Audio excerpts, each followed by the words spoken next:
'Cause I've been everywhere, man. I've been everywhere, man. Across the deserts bare, man. I've breathed the mountain air, man. I've traveled, I've had my share, man. I've been everywhere.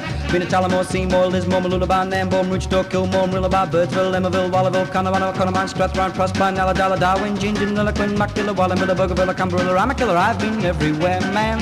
I've been everywhere, man. There is our mate Lucky Star. He's been everywhere. I wonder whether he has been to Kaniva. I tell you who has been to Kaniva and is there as we speak. His name is Mark Merrett. Good morning, Mark, and welcome to the Two Blokes Chatting radio show. Good morning, blokes. How you going? Great to be on. Oh, I'm very good. I'm living the dream. As you would be in a place like Kaniva.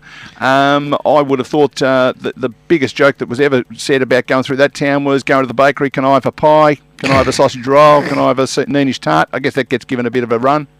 Oh, yeah. At one stage it was suggested that every shop in Kaniva was named, Kaniva screw, Kaniva here, Kaniva, yeah. The joke goes on. Yeah, no, fair enough too. Now, of course, the name Merrett is synonym. It's linked very heavily with Kaniva in the way of football. The great man Roger came from up that way.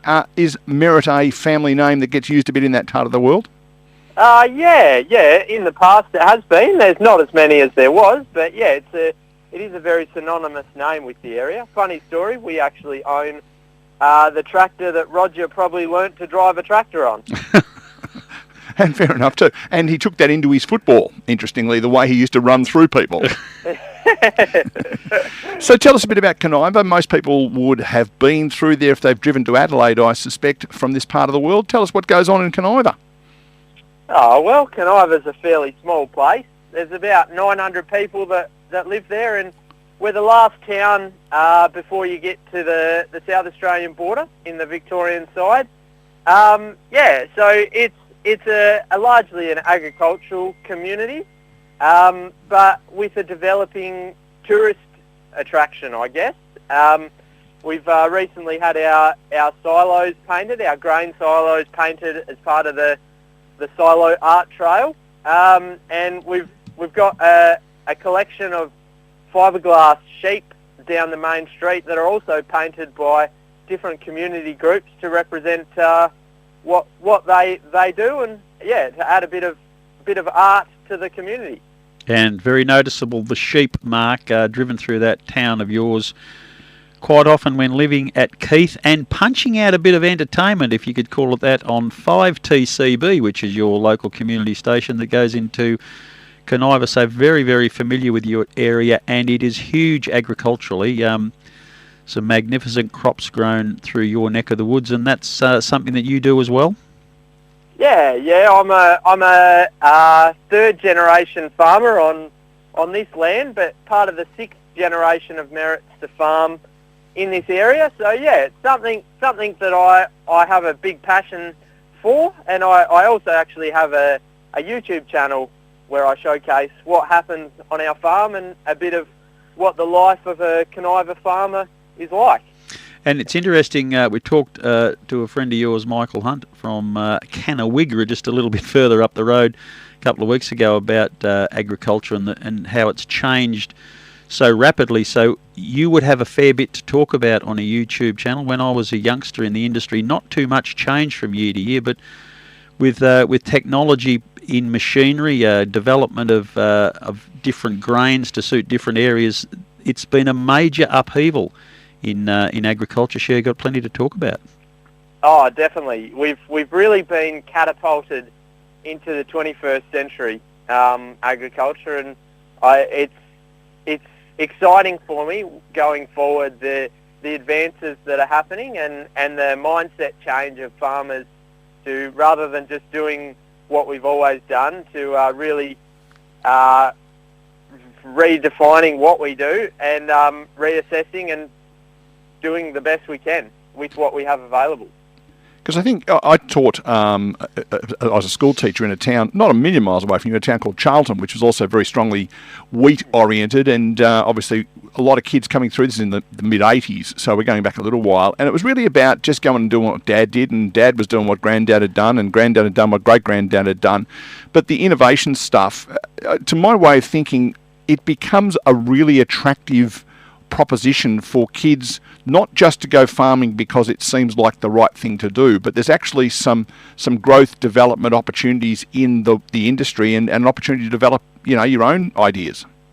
Oh, for sure. I guess, like you said, farming's just changed so rapidly. Back in the day, you had to be a strong person to be a farmer, like physically strong, to be able to lump things around. And then the implement of tractors, you didn't have to be as strong. And now the implement of technology, you don't really have to concentrate as much. You kind of need more of the computer skills, and the technology skills is becoming more of an asset for a farmer rather than physical strength. And the GPS monitoring of machinery movement is the thing that's happened a lot in the last few years, and it's quite staggering what machines now are capable of doing, which I guess adds to what you were saying before about taking the need to concentrate, because I know if you're out in a tractor at 11 o'clock at night in a paddock with a lot of trees, as is the case around Kaniva, you can't afford to nod off to sleep. But with GPS, you just turn everything on and sit back and go to sleep, and it does the rest. Oh, yeah. As far as ease of operations, that's been a massive game changer, really. And it's allowed us to easily do bigger days and get more done without pushing ourselves over the limit too much. Having said that, though, still during the period of sowing the crop and harvesting the crop, you guys work ridiculously long hours because you've got a small window of opportunity to get things done around weather situations. That's probably something city folk don't quite understand about farming, how you might do a 30 to 40 hour week most of the year, but when that's on, you really don't get much sleep, do you?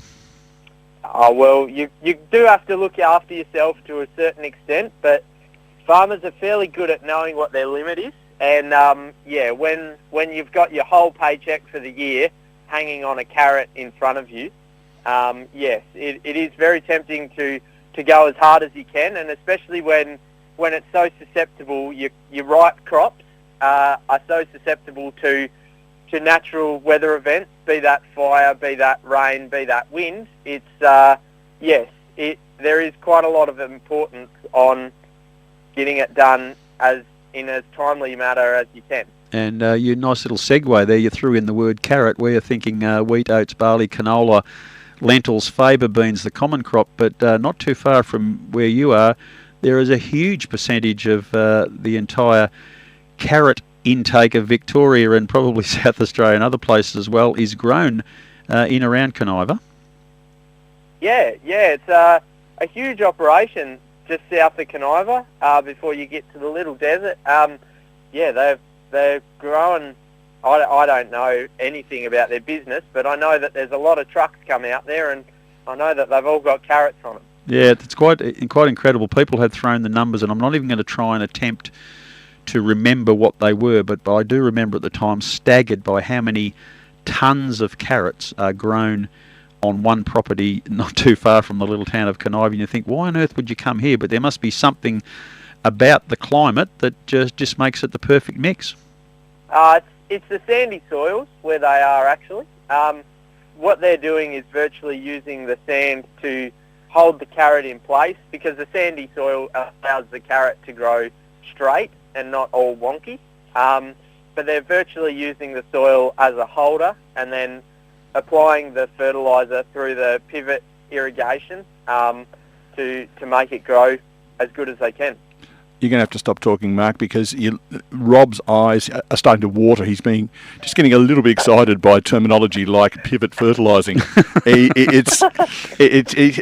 his age, he shouldn't be hearing things like that at this time of the day. I do like me farming, Mark.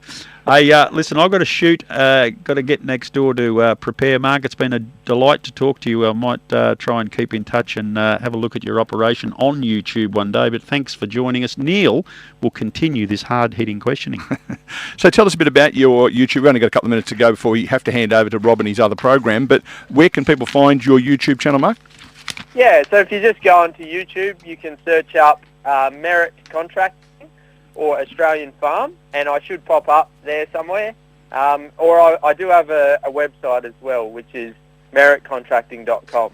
and that's MERRETT contracting.com. Yep, that's the one. Excellent. Mark, thanks for joining us. I'm fascinated. You and I are going to chat later in the year on a podcast that I do called The Regional 250. And when you sent through your show notes, you described yourself as an ag influencer. I assume that means something to do with fashion that you wear out on the farm, is it? More so agricultural technologies and right. And yeah. Yeah, I had Beck Judd in my mind for some reason, and that doesn't sound like you're that kind of guy. Thanks for joining us. As I said, I'll be in touch with you later in the year to do Regional 250, but thanks for being part of the Regional Roundup today. Thanks for having me. Thanks, mate. There is Mark Merrett there from Kaniva.